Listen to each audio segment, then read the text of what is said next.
up, everybody? It is Alex, the Boogeyman, Title Boxing Club in Pittsburgh.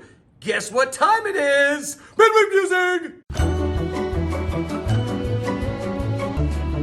And this week's Midweek Musing relates a little bit to time. Actually, more specifically, the hands of a clock. We're going to talk about the hands of the clock, your feet, the heavy bag, and you in just a second. All right, these are my feet. I got new shoes.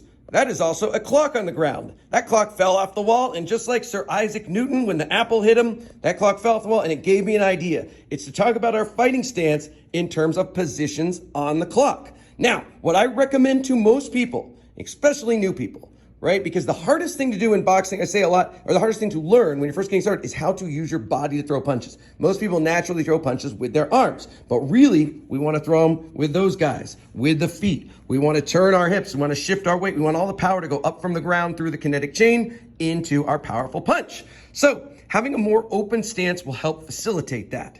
And what I would do, so first of all, we're actually thinking about like, hey, there's a clock right on the ground. So you don't want your feet together. You don't want them close. No, you need them on the outside of that clock. Now I'm close to the bag right now, but you could do this from any range. In terms of where my feet are, you can see my left foot, and I am right-handed, so this is an orthodox stance. We'll talk about southpaw in a second. My left foot is at about 10, and my right foot is at about 4. My right toe is turned out. My left toe is pretty straight. And again, what this does is facilitates power, being able to use your leg, because we talk about turning our hips, turning our heels. It's hard to see when I move around, but we talk about this all the time in boxing. If your feet are too close, you're going to be off balance when you turn. There are a lot of people, especially the old school boxers, who stand kind of like this, a skateboard stance. So there's the bag, and my feet are already turned. This is not a power stance because you're already pre-turned. So when I'm throwing like a lead hook, right, I'm not able to get a lot on it. And when I throw a cross,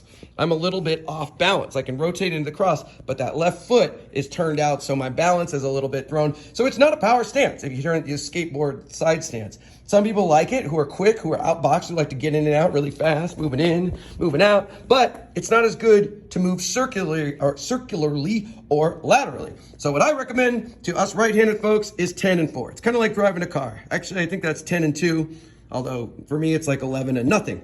But anyway, if you're a southpaw, let's say 2 and 8. How about that? And again, you don't want to be this close to the bag, but I'm putting that clock there so you can see where my feet are in relation to the bag. Sometimes what I see are people stand like this. Their left toe is at 12 or 6, and their right toe is wherever. But the problem is, I'm not centered with the bag. I'm not, my left toe is, but that's my left side. I want my middle to be centered, so that bag is right in between. So just imagine, there's a little clock there all the time. So there you go, that's one to grow on.